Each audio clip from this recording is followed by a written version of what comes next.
How would you like a 15% discount to my daily email, the stack of stuff, the show notes, discounts to the conference, all of that? All you need to do is text the word show to 33777. You'll get the annual subscription with a 15% discount to my daily email. You'll get the stack of stuff, the links to the show notes, discounts to the conference, and so much more. All you have to do is text the word show, SHOW, to 33777. Text show to 33777.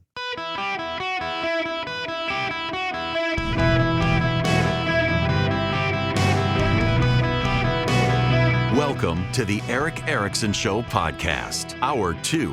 Hello, America. Welcome. It is Eric Erickson here across the heartland of America, coast to coast, no less these days, and live today and here on out in Jacksonville, Florida on WOKV, Dayton, Ohio, and WHIO, and Tulsa, Oklahoma on KRMG. Now, you guys who are listening to me in the evenings there, so let me just pull back the curtain a little bit for the rest of you. So I've been on in delay in the evenings in Jacksonville, Dayton, and Tulsa. These stations are owned by Cox Media Group, which is my flagship station where I'm an employee in Atlanta, part of this group. And they've moved me live. But for the next week or so, I'm also on in the evening. So if you're listening to me now in the evening in Jacksonville, Dayton, or Tulsa, well, guess what? You can tune in midday, and here I am. Welcome. Now, boy, y'all, we got to talk about poor old Joe and the sanctuary city problem that the Democrats have. It's a sad situation. It's a funny situation. It's also just not a great situation because there's so much political fallout in this stuff. I want you to know, by the way, that the sheriff of Athens, Clarke County, a video has come out. And let me just read you the quote because it's like a 10-minute interview, and I haven't gone through to pilfer. I've been busy this morning. But let me read you Sheriff Williams' quote. It is not my intention when elected sheriff to cooperate with detainers, meaning from Immigration and Customs Enforcement. I see it as the sheriff's responsibility, any law enforcement, to protect and serve the community. That's everybody in Athens, Clarke County community, because this is the office that I'm running for. We can't help with a culture of fear in the community and expect the citizens to respond and help us. Because the fact is that a lot of law enforcement is based around community support. Like I just said, building relationships is key. And if we're, I guess, antagonizing people because they are undocumented and documented, then they built this fear in them and they're not likely to come to us, not only when we need their help, but when they need our help. So that's not something we'll be doing. I won't be doing any type of roundups. We won't be attributing to that culture of fear.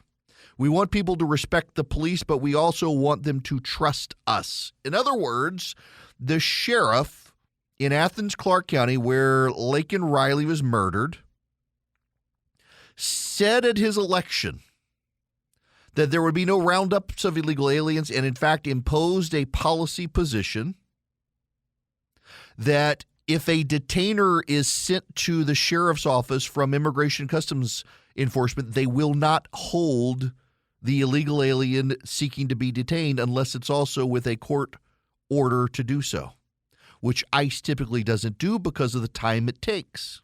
And also, if they don't get there within 48 hours, they're going to let them out.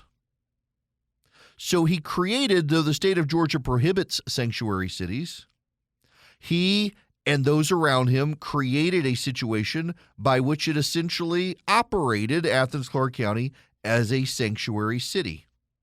Chris Carr is a friend of mine. He's also the Attorney General of the state of Georgia. He was on with Steve Ducey on Fox Friends talking about the steps Athens, Clarke County took to make itself a sanctuary city despite Georgia's laws prohibiting it from doing so.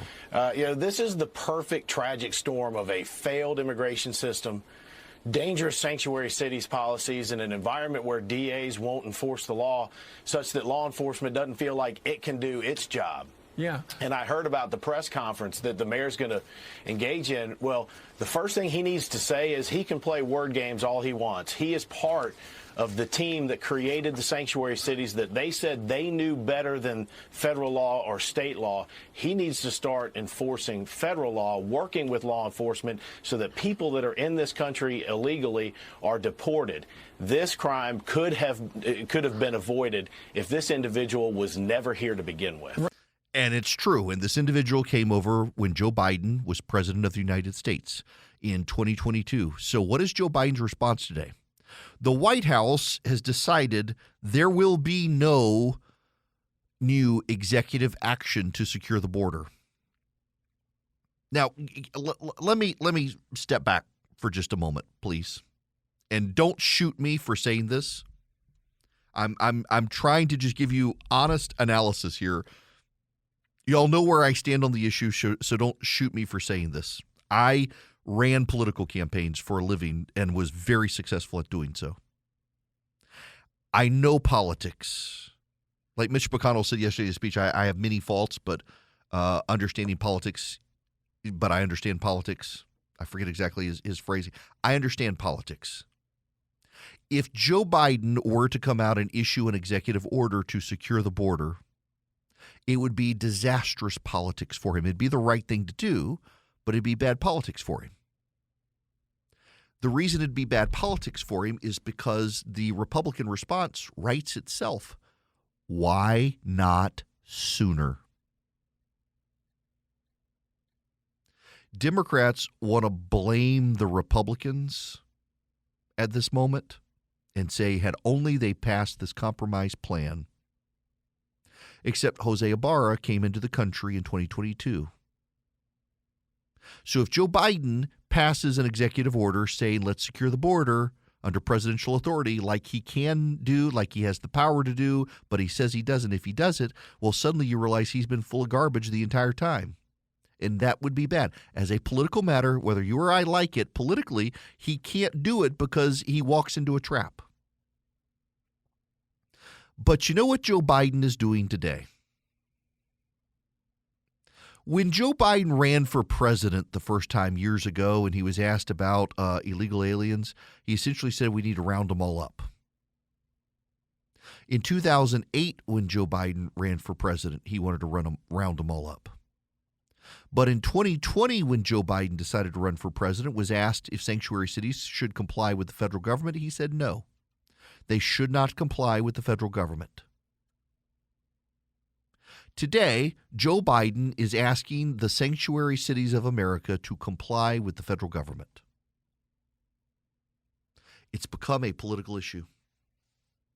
The mayor of New York City, Eric Adams, wants to change New York's sanctuary city law. The mayor of New York says that the sanctuary city laws in New York are now so broad and inflexible that he can't hand over illegal immigrant criminals to the feds. And he wants the city to change the law that the city put into effect. Let me tell you what Republicans should do under reconciliation if they take back Congress and the White House. So what is reconciliation? Reconciliation is a measure, it's a rule in the United States Senate. So every piece of legislation that comes before the United States Senate can be filibustered, except measures passed under reconciliation. And measures passed under reconciliation are twice a year. The United States Senate can consider a budget package, and in that budget package, if it improves the deficit or pays down the national debt, essentially if it saves the government money, the Republicans or the Democrats can lump a lot of stuff into reconciliation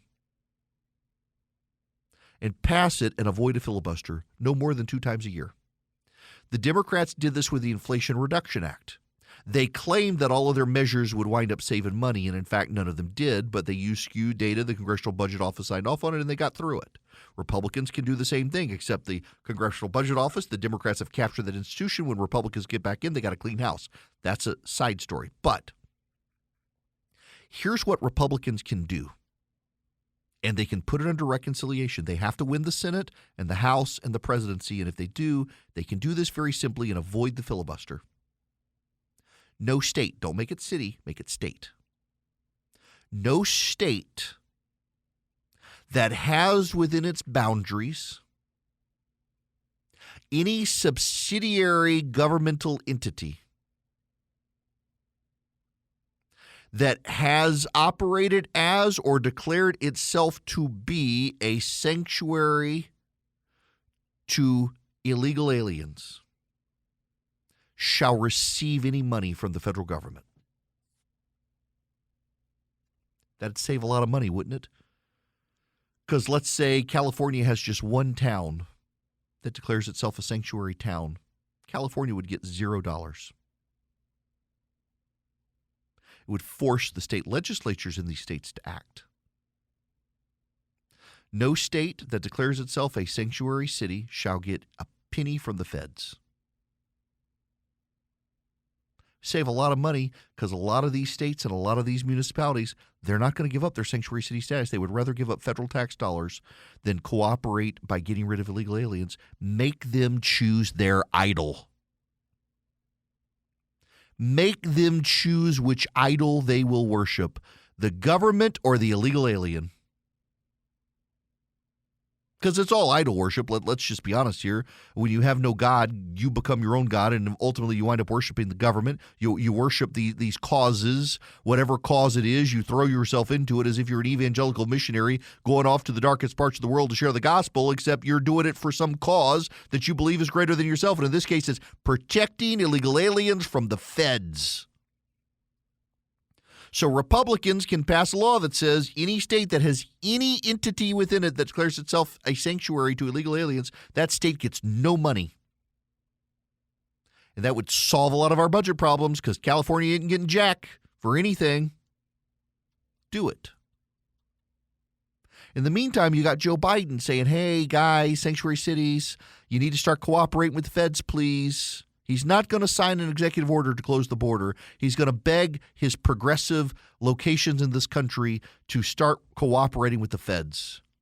That's a cop-out, frankly, but it's the best he can do without alienating space. Remember, he just had his New Hampshire moment. George H.W. Bush against Pat Buchanan. Bush won New Hampshire, but to this day, most people think he lost it because he got such a black eye by Pat Buchanan. 20% of Michigan voters just rejected Joe Biden in a Democratic primary, and the majority of that vote went to uncommitted, not even to a candidate. It went to, I refuse to vote for Joe Biden. And the polling for Biden is brutal out there today. I'm not a Morning Consult fan. I don't like their polling. It's not a credible pollster in my mind. It's a C-average pollster at best. It's mostly an online poll. Online polling is crap. But people are making a big deal out of it that Biden is behind in every one of the swing states in the Morning Consult poll. Where it becomes relevant is the polling average. When you combine the online polling and the phone polling, Biden is toast. And everything he does makes it worse. Everything he does makes it worse. It's some brutal, brutal polling out there.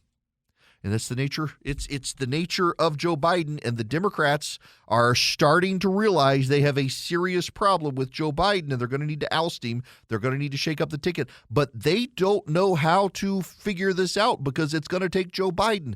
Mitch McConnell showed the Democrats the way, ironically, for Joe Biden to get off the stage. But Jill Biden, the president's wife, knows if he goes to retirement, he's going to die, and she wants him alive, so she'd rather him in the White House as a vegetable than 6 feet under as a retired president. It's elder abuse. In the process, he's allowing these progressive locations to abuse their residents by becoming and harboring sanctuary city status. Hello there. Welcome. It is Eric Erickson here. The phone number 877-973-7425. Dayton, Jacksonville, and Tulsa. I'm just continuing to remind you guys, I'm now your live host midday. I'm sorry. You can hear me in the evenings as well, but hey, for the next week at least. But I wanted to remind you, you can tune in live now, midday. All of you can text Eric, E-R-I-C-K, to 33777. Get the live stream, the show notes, the podcast, the social media links. Follow me on Instagram because my pizza oven arrives tomorrow. Norm Macdonald, God bless him, God rest his soul. Norm Macdonald had a great tweet back in December of 2016. Still on the internet, goes viral all the time. This is what he tweeted. What terrifies me is if ISIS were to detonate a nuclear device and kill 50 million Americans. Imagine the backlash against peaceful Muslims. You know, I mean, it's right. It's a very dry humor, and it's right. It captures the absurdity of the progressive response. What terrifies me is if ISIS were to detonate a nuclear device and kill 50 million Americans, imagine the backlash against peaceful Muslims. Never mind the victims of the nuclear blasts. What about the poor Muslims? The top story in the printed page of the Atlanta Journal-Constitution today. Killing at UGA fuels immigration debate. It is the Norm Macdonald joke as the lead above the fold story at the Atlanta Journal-Constitution. And notice it's killing at UGA, not murder. Inside the AJC, with a different spin on the story, it's UGA slaying. Now, by the way, I should note that the author of the story, Killing at UGA, is probably the best reporter at the AJC. He doesn't write the headline. The headline writers write the headline, so don't go blaming Bluestein. And yes, it is a relevant public policy discussion, but also, what's a bigger deal? The illegal alien murdering the college student in a city that has set itself up to be a sanctuary city despite state laws prohibiting it to be such, or the poor plight of the illegal immigrants? What is the bigger story? The backlash against Muslims, of course. Wow. All right. Y'all, this makes me laugh. You know how it was always a mistake. Joe Biden embraced the phrase Bidenomics. He should have never, because Bidenomics was not meant to be flattering. It was a pejorative put forward by Republicans, and Biden and the Democrats, they embraced the phrase Bidenomics. Well, they didn't buy the website. Americans for Prosperity did. If you go to Bidenomics.com, Americans for Prosperity lays out the economic case against Joe Biden and Bidenomics. It's very funny that they did this. Who in the White House failed to buy the website Bidenomics? Who in his campaign? I don't know. But their loss is our gain. Americans for Prosperity has set up Bidenomics.com so you can go learn about just how bad the Biden economy actually is across the nation. Bidenomics.com. You can also join Americans for Prosperity, become one of their activists at americansforprosperity.org/Eric. americansforprosperity.org/Eric. You join over 4 million conservative activists around the country fighting back against the excesses of Bidenomics and the left. americansforprosperity.org/Eric. Oh, I should not be telling y'all that. I should not. Y'all, so my 15-year-old, he has his father and grandfather's sense of humor. And my son is going to get himself canceled before he makes it out of high school. I can't even say. It wouldn't be appropriate, but he has taken a liking to, he likes John Crist, the comedian, really likes John Crist, the comedian. He has discovered Shane Gillis. But his favorite is Nate Bargatze. My son loves Nate Bargatze. And John Mulaney. He loves the two of them. I've taken him to their shows, particularly Bargatze because he's clean. He doesn't use profanity. My gosh, my kid loves it. The only reason I'm thinking about this is he just texted me another absurd joke that's just one day he's going to get punched. But they're all so funny. All right. We got to move on. We got to actually deal with the problem of Joe Biden's polling. Now, you will note, if you're a regular listener to the program, I have tried very hard to avoid for some time the raw politics. And the reason is because I suspect when I'm tired of a topic, y'all are, and I am so done with the 2024 election, and it is February 29th. A buddy of mine on Twitter this morning said that in this leap year, we have an extra day because God is smiting us and we have to deal with this, with our sins. It's like, yes, we have an extra day in the 2024 presidential cycle because God is smiting us. And yeah, I think it's safe to say that that is probably the case. The Bloomberg Morning Consult polling. It's of 798 registered voters, at least in Arizona. Y'all, this is bad stuff for Joe Biden. Let me read you. Arizona, Trump up 6. Georgia, Trump up 6. Michigan, Trump up 2. North Carolina, Trump up 9. Nevada, Trump up 6. Pennsylvania, Trump up 6. Wisconsin, Trump up 4. That's brutal. It's bad. Now, you want to know the irony here?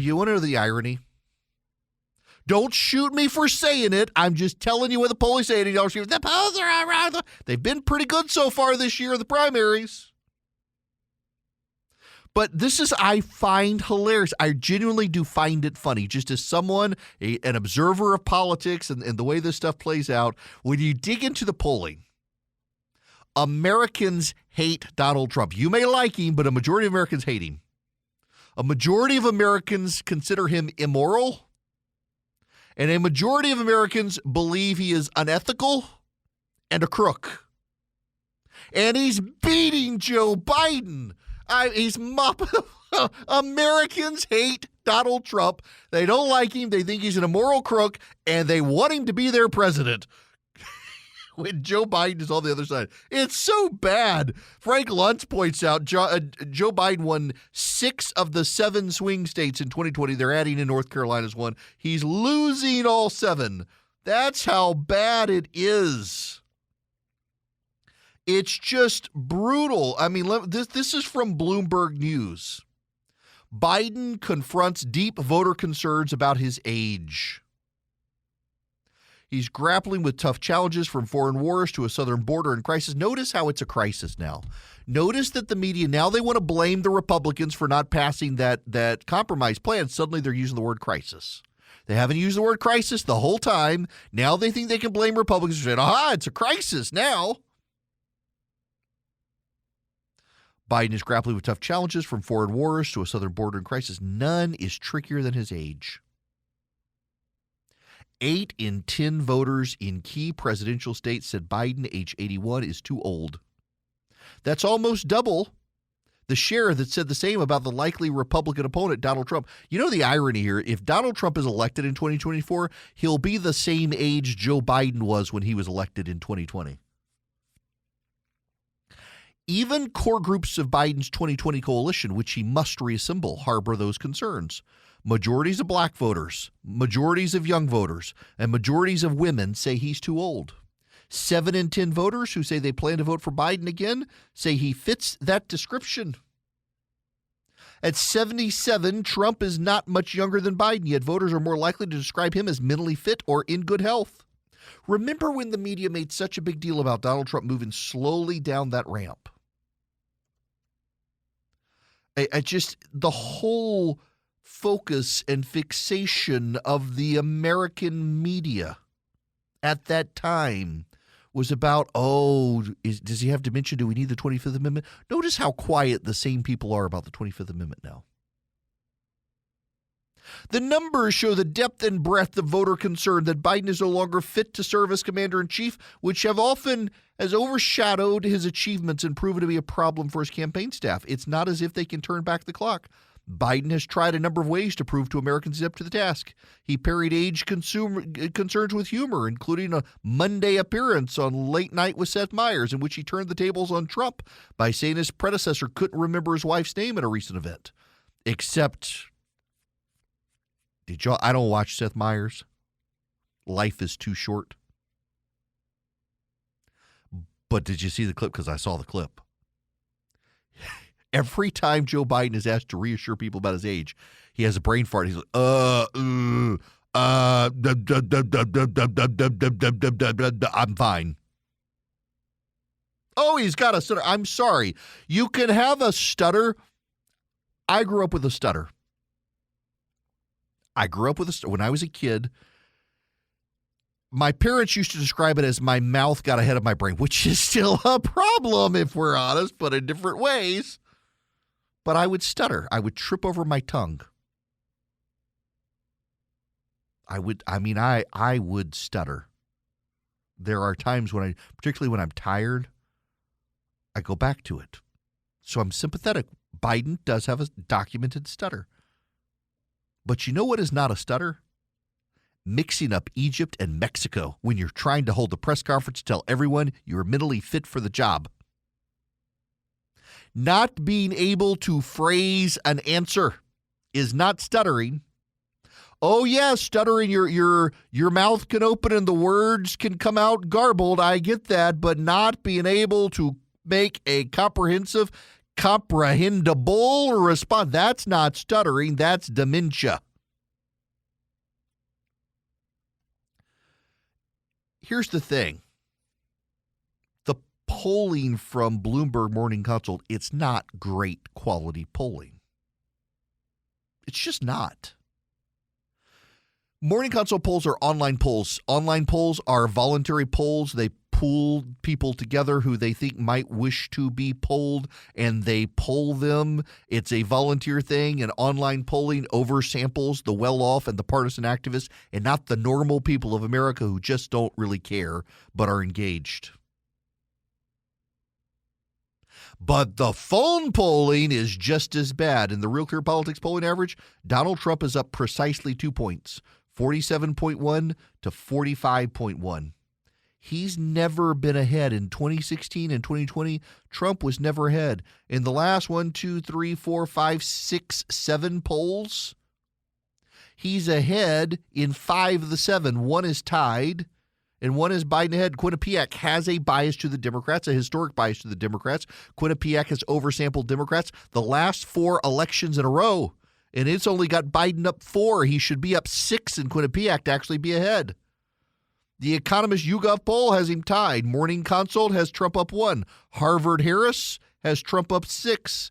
Harris X has Trump up 4. It's the same pollster as Harvard, but they use a different methodology. Quinnipiac, Biden up 4. Rasmussen, Trump up 6. Emerson, Trump up 1. Of the latest polls, the only good pollsters are YouGov and Emerson, and one has a tie and one has Trump up 1. This is ridiculously bad for the president of the United States, the incumbent president of the United States, against a man everybody hates. And again, listen, don't get defensive with me on that, and don't get mad at me for saying this is shorthand. Most Americans really don't like Donald Trump. You can be a partisan supporter of Donald Trump. God bless you for that. But you need to understand when you're in the minority, and most Americans don't like him, but they're going to vote for him anyway. That's what's so staggering about this. Let me give you the actual swing states here. The poll, and again, the polling average. The polling average for Arizona, Trump up 5.5. The polling average for Nevada, Trump up 7.7. So listen, the general rule of thumb in Nevada, because Clark County, that's Las Vegas, it's so dominant, a Republican needs to be up 5 points statewide to win Nevada. And in the polling average, Trump is up 7.7. And in the New York Times Unipoll, the best pollster in 2022, the most accurate, they dialed it in, they got it right in 2022, Trump is up 11 points in Nevada. By the way, I should note, for those of you who are out there listening to me right now in Nevada on KXNT, I'll be out there in May. I got a big meeting I got to go to. Oh, I'm going to have fun too, but it's actually work.